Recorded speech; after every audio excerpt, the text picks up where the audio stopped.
Through the darkness of future past, the magician longs to see. One cries out between two worlds, "Fire, walk with me." Let's rock! That's wonderful. Welcome, everybody, to the finale recap from Gold Derby of Twin Peaks: The Return. It's taken us a few days to get together because, quite frankly, I've needed a few days to collect my thoughts about what was, I think, one of the most exciting and interesting and deranged 2 hours of television that I've ever seen. I've got my buddies Zach Laws and Charles Bright with me to recap and discuss and talk about the highs and lows of The Return, especially the last two episodes. Guys, I think what we should do is let's just begin with what was our overall initial reaction to the episodes when the credits rolled. I think I'll go to you first, Zach. Go for it. Well, I hate to speak in hyperbole, but move over Mad Men, move over Breaking Bad, move over Game of Thrones, move over The Wire, move over The Sopranos. This is the greatest television show ever. Wow. At least one of the greatest. I mean, it's really the ending of this show. The last scene of this 18-episode show has really stuck with me and haunted me in a profound way. And I know that it probably left a lot of people feeling unsatisfied because it left as many questions unanswered as the original run of Twin Peaks did. But I think when you really think about what he's trying to say with this, that no matter how hard you try, you can't change destiny and you can't stop the inevitable. It's really an unsettling message that he leaves you with. And I'm guessing that Agent Cooper is just going to be stuck in this endless loop from now until the end of time, trying to save Laura Palmer, and it's just never going to work. And that, I think, was a profound way to end this series. Yeah, absolutely. Charles? Well, now that I'm back from the Black Lodge, Yeah. it's my apologies to anyone who I bugged because of that. But it was so weird about it is, I thought the immediate thing I thought to myself was if it had ended at episode 17, it would have been very clear cut, and a lot of people would have been satisfied. But let's be honest, it wouldn't have felt authentic to David Lynch. And I think that that's probably the biggest thing about it. And even with that crazy last part, which episode 18, it was still amazing. And it still had this great catharsis to it. And what I also loved is that if by any chance Lynch is interested in continuing the story, the door is open to that. Yeah. That's right. I agree that maybe narrative, as a regular narrative TV series like The Sopranos and Mad Men and so forth, perhaps maybe some people might have felt a little let down because all the threads weren't tied up nicely. We didn't get resolution. We didn't get kind of a nice explanation about certain things. But this is Twin Peaks. This is not Mad Men. And it really, for me, as a work of art, as something to wash over me and kind of envelop me like a big black orb, it did it just perfectly. And there were some episodes that I didn't like and I wasn't happy, and there were some episodes that I've watched over and over again. And that's the nature of the show, isn't it? And I think that last episode, perhaps we didn't need it, but I would have felt really let down without it because it was just this really crazy, deranged nightmare vision that stuck with me. I remember walking upstairs to my bedroom late at night after seeing it, and I felt like I was still in that same trance. It really affected me. What else does that? Nothing else affects me like that. And I'm really impressed. I think one thing that we also got to give credit to, and I think he's probably the unsung hero of this whole series, is Mark Frost. because let's not forget, he collaborated with David Lynch in writing every single episode. And I think there's a distinct possibility where if it had just been David Lynch, this would have been completely batshit crazy. I mean, it's like that. It's like bouncing off of a pinball game. Batshit is what I'm talking about. But I think because Mark Frost was there and made sure that we kept on, even with all the crazy stuff that was going on, getting back to the original premises that they were approaching with the story, made this so enjoyable, along with David Lynch's beautiful direction. But I think Mark Frost deserves a ton of credit for this. Well, they balance each other out pretty nicely, I think. The sensibilities of Mark Frost and the sensibilities of David Lynch. I mean, they were not two people you would have ever expected to work together in the first place, given their kind of backgrounds. But 27 years ago, they created this incredible television series, and 27 years later, they came back together to make something that was, I think, equally as great.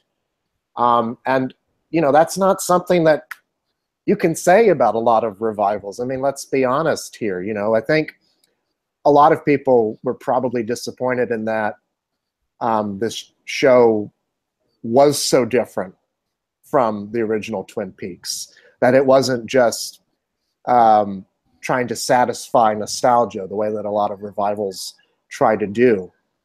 What he did instead was so much more interesting. He took the world of Twin Peaks and made something new and provocative and interesting, and played with the new kind of serialized dramatic format that he and Mark Frost helped pioneer in the original Twin Peaks, and created something that I think is going to rank among the best work of his career. Yeah, absolutely. And the thing is, yes, I could probably pinpoint certain things that I wish perhaps maybe he would have done differently. For example, I would have loved to have seen the Dougie Jones subplot maybe be resolved slightly earlier, only because when Agent Cooper was back, it made me so happy. I would have loved to have spent more time with him. We only really got 2 and a bit episodes with him without, not Mr. C and not Dougie Jones, just him. And so that maybe is something that I wish he would have changed. But I'm not second guessing what Lynch and Frost did. It's just my own personal views on what I would have liked to have seen. Perhaps there was a few little threads that really we never came back to. We didn't go back to Audrey in the last 2 episodes, which really disappointed me because, when she danced at the end of the episode, the one before the 2 finale ones, to me that was one of the highlights of the whole TV season overall, because I just loved the character and I loved the way we were able to see that thread continued from the first season. So there were some things that I wish he had done differently. Can you guys think of anything else that you might have liked to have seen that he didn't do, or are you just happy with whatever he did? You go first, Zach. You go first. No, you go first. I can. No, I'm trying to think of one. I'm serious. You go first. I don't know. I'm actually sort of. I'm kind of interested to go back and watch the series again. Now that we've seen all of the episodes, I'd to kind of come through it and see the ways in which they laid little clues to what was going to happen later.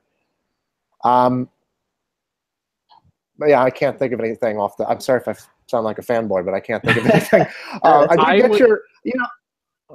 I can think of one. I want to know what the hell was up with that melting face guy in the jail. That's something that. Yeah, I am. Some people are thinking that's Charlie, the guy who Audrey was talking about. Going to find at the Roadhouse. I've heard that theory bandied about, but still, I want to know what in God's name was with that, and what is it with the jail in the Twin Peaks Sheriff Department that makes people make animal noises? Because remember in the first in the pilot, when James Hurley gets locked up and Bobby and his friend are in there, they start barking at him. It's this weird, very Lynchian thing to have happen. And then all of a sudden, we get the guy making monkey sounds because he's mimicking Naito, who's making those weird vocalizations in the other cell. It's just bizarre. But hey, at least Lucy understands cell phones now. Speaking of Audrey Horne, I mean, did you guys think? I mean, one theory I've heard, and it kind of makes sense, is that she's still in a coma from the explosion at the end of season 2, and that's why. I mean, those scenes. I remember the scenes with her and her husband. I remember watching those and thinking, "What the hell is going on?" Like that was a moment where I was thinking, like, why is this taking long, and why are they just saying the same things over and over and over again? That last shot of episode 16, where after she's dancing and she runs up to her husband and says, "I gotta get out, we gotta get out," and it cuts to her kind of like her face up against white, and made me think maybe she's in a coma, and the reason why she keeps saying to her husband over and over again, "Let's go. Can we just leave? I want to get out of here," is that she can't get out of the coma. Did you guys get that? I think so. I thought it was either that or a mental institution. That's the other theory that's been bandied about. I would expect that's what I would. Yeah, that's what I was thinking, because she's looking in a mirror, and so and that white to me didn't just say hospital; it said psychiatric hospital to me. That's what I was thinking. So it's possible that because we know that she was I guess raped by Bob or Coop, evil Coop, Mr. C, because Richard is her son. Yeah. So at some point she must have have been somewhat conscious, or I don't know what the exact science is with regard to that, and I don't want to think of it, but it's like I've heard. I think that she probably suffered some severe emotional trauma, but didn't die after her encounter with Evil Dale. Right. Well, that makes sense. Yeah. I hope it's coma, but it's probably one or the other, and. Yeah, but they both would give you a sense of feeling entrapped, and I think so. Definitely she is trapped somewhere, and I think that made a lot of sense once you finally got up to that mirror. I was like, okay, she's trapped. She's either in a coma or she's in an institution or a hospital. So yeah, poor old Audrey. That's awful. But because remember, she also didn't have any makeup on when we saw her in the mirror. She looked very just bare and just. Like any other layer that she would have had on her was just stripped off. Which is not what we're normally accustomed to seeing with Audrey. No. So we got a little bit of payoff about this extreme negative force, Judy or Jowday, as it used to be called. And all that's very Lynchian, and I really enjoyed it. I'm wondering if you think, does that have anything to do with perhaps the NYC storyline from the beginning of the series when we saw that creature?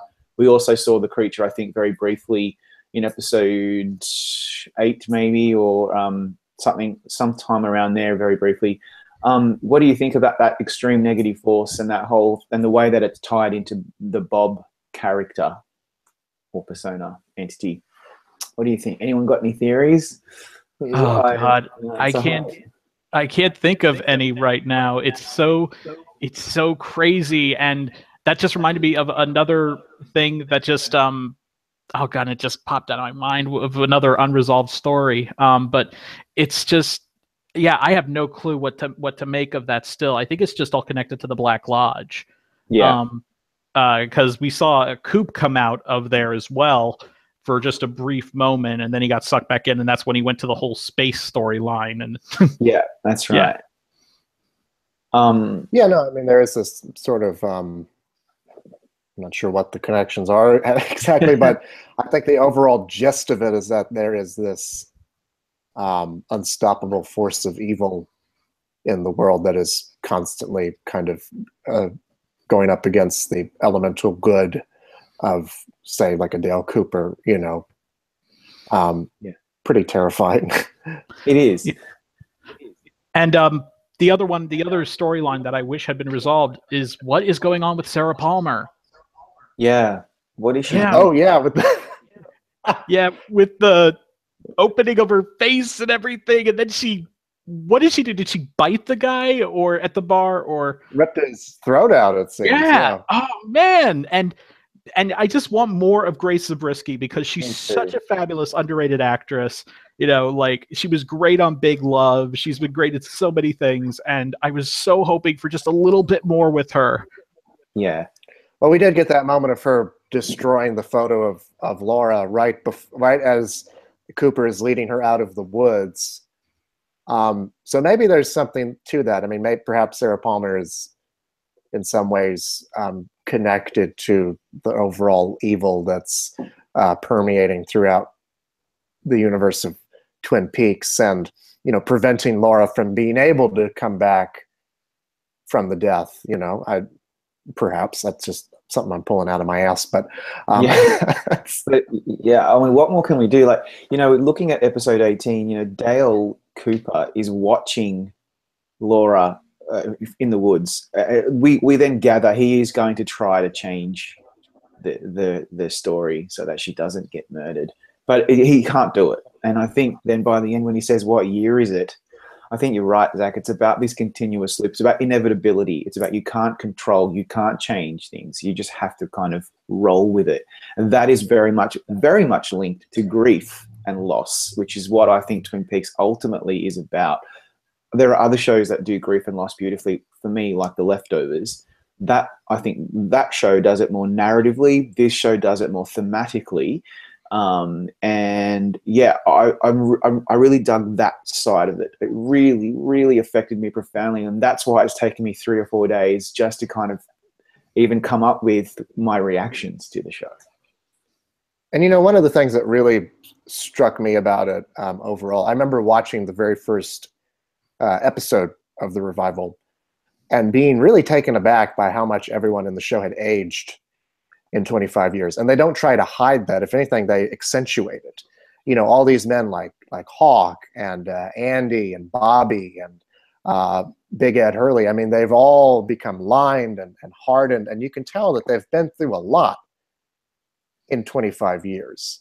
And so it's not just about grief and loss, but it's about the ways in which you can't stop time, Yeah.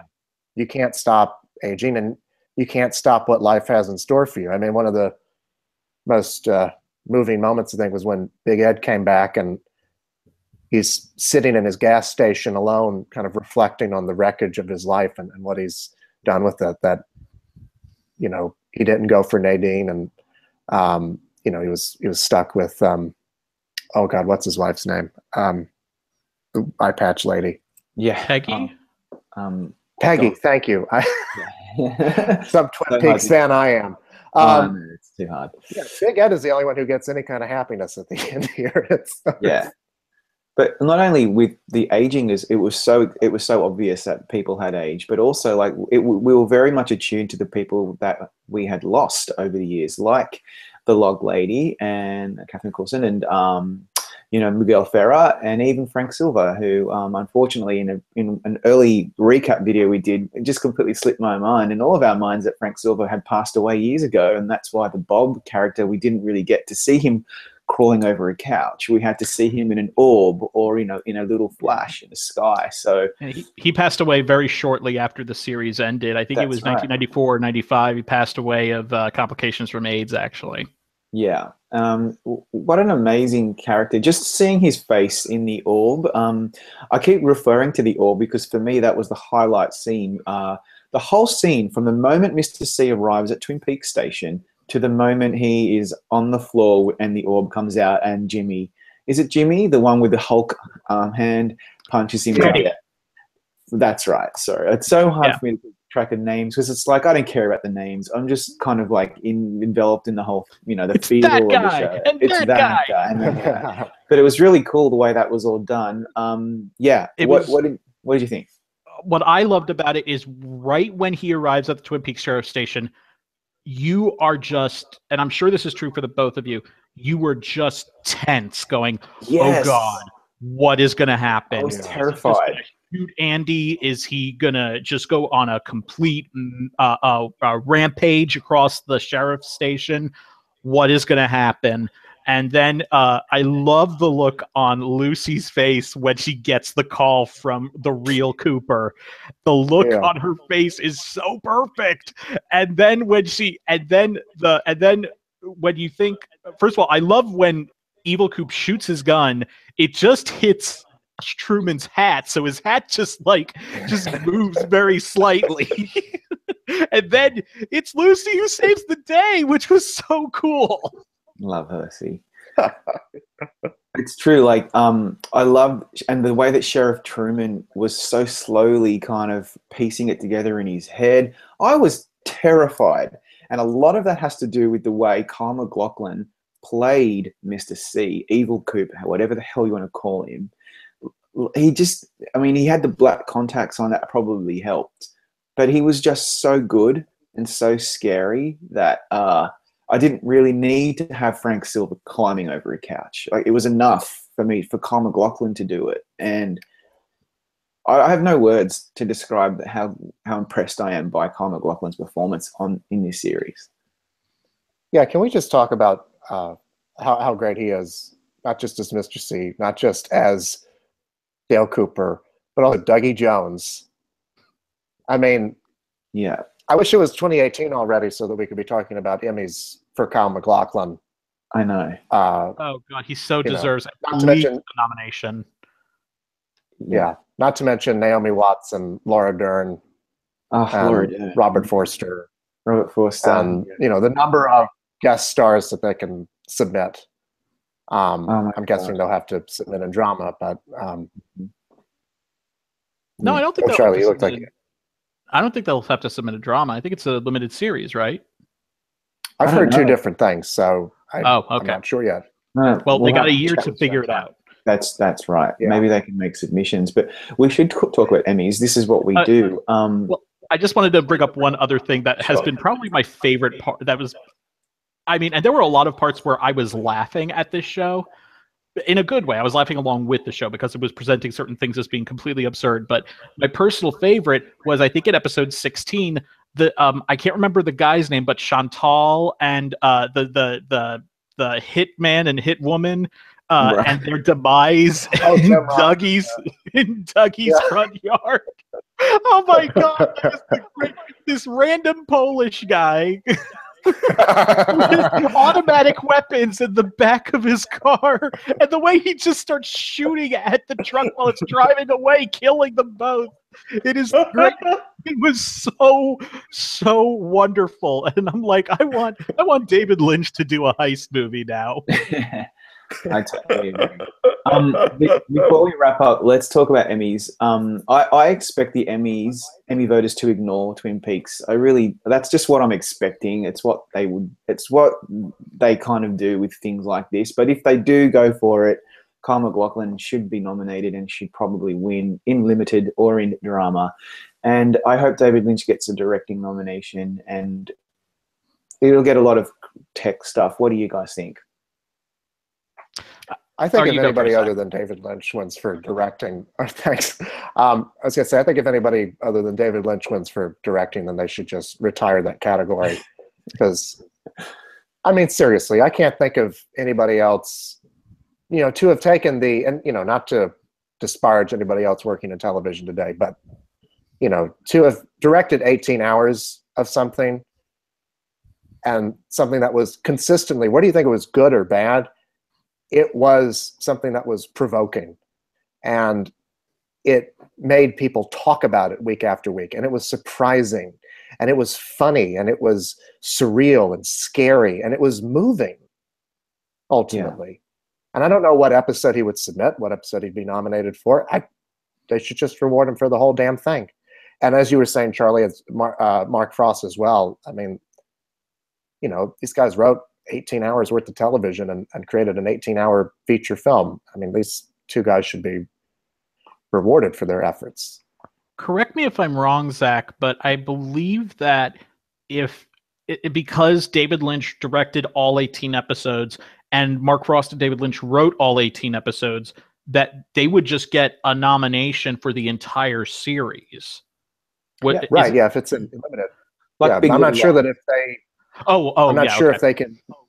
Yeah. If it's limited, sure can do, and if it's drama, this would be one episode for writing and one episode for directing. So. Gotcha. I actually think I actually think David Lynch has a really good shot at making it in for this, because remember, we're talking about strictly directors voting, and there's something to be said for David Lynch being able to do this and having, he's been, asked about this for, 25 damn years. He's been asked about, bringing back Twin Peaks or continuing the story in some form or another. And he did it, and he did it on his terms. You can tell by what you watch that this was what he wanted to make, and this is a true directorial effort. And I think there's going to be, I certainly hope there's a lot of respect for Lynch for having done this the way that he did. So I actually think that David Lynch is probably a very good shot to make it in. What I want to see is, I want to see what Showtime does for their Emmy campaign. I want them to be like, driving around in a truck with, Kyle MacLachlan serving cherry pie and coffee to random people. Playing Audrey's dance song. Yeah. Yes. I agree. Yes. But that's right. Like, and Lynch could submit episode 2, 8, 16, 17 if it's in drama, and would win that easily. Like, I'm so looking forward to Emmy season next year. It'll be interesting to see. I mean, because we do have the Golden Globes coming up, where we'll see where it submits, either in limited or drama. I don't know. I don't know if they'll have much choice at the Emmys, but it'll be interesting to see how many nominations it rakes up. Because not just for MacLachlan, but Naomi Watts and Laura Dern, and Robert Forster. So many people in this show who were so great. Not to mention the returning cast members. But at least I would say at least Laura Dern, and Kyle MacLachlan, obviously, and Naomi Watts for sure, and Robert Forster. Wow, what an impact he made as the Sheriff Truman, as the brother, or I guess you would say. Yeah.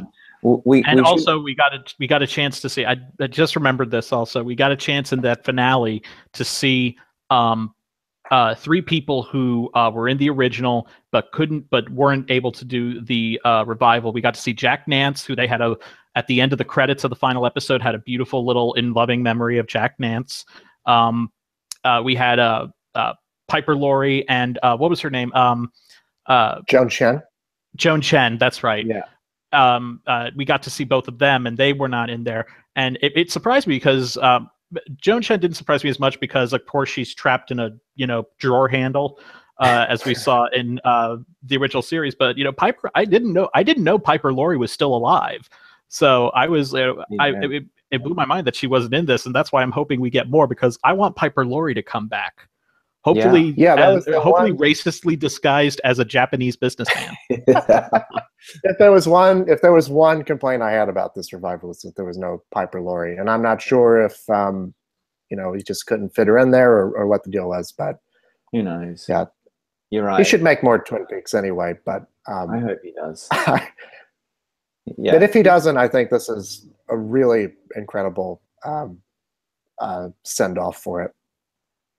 Yeah, and Piper Laurie, that reminds me, back in the day when this show was getting nominations and various things, Piper Laurie would always be nominated for this show. She was she's very respected, but was a popular character. So I'm very curious to know why. I'm hoping he'll do some interviews one day, or he'll write a book or something, and we can understand what the hell was going on with making this return. But as far as final thoughts, because we should wrap up, for me, this show represented a really amazing dream or nightmare, depending on the episode. Monica Bellucci says, we are like the dreamer who dreams and then lives inside a dream. That's exactly what this show was for me. I've never experienced anything quite like it. Some episodes I didn't like at all, and some episodes I loved, and that's okay. That's totally fine. And that's where it sits with me. So what do you think, guys? What are your final thoughts on this as we wrap up? Charlie? I just think to touch on what Zach said earlier, this is nostalgia done right. We've seen so much, nostalgia shit just come at us over the past couple of years. Now everything is about, the 90s. Oh God, how great everything in the 90s was, the Power Rangers and blah, blah, blah. And, it just gets, And, you know, I think this show, and actually what I think is a big Emmy player what is a big Emmy player this year, Stranger Things, those show you how to capitalize on nostalgia in a way that's fresh and new and is enjoyable without just relying on everything you remember. Just, oh, wasn't this great? You know, bringing something new to the table. And this, I hope, will stand as a testament to Lynch as not a filmmaker, but an artist, really. Because I think he just painted this amazing picture with this. And he was able to add a little bit more onto the canvas and paint something. And when you look at it, it's just going to look flawless. Like it's still just this one continuous landscape. And I commend Lynch for it. And please do more interviews, David, because we want to hear about this now that we have seen everything. I think you put it really well. You know, he's an incredible artist, and you know, I think he is a part of a breed of filmmakers that are great artists, and he proves that it doesn't matter if it's on the big screen or the small screen. Great art is great art, and great storytelling is great storytelling. And you know, this is something that I think is going to stick with people for a really long time, much the same way that the original series did. You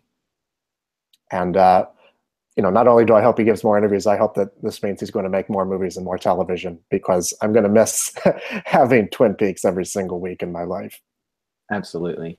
Thanks, guys. It's been really great chatting about Twin Peaks with you over the last few weeks, and hopefully we can come back again when Twin Peaks The Return Part 2 maybe rears its head on Showtime.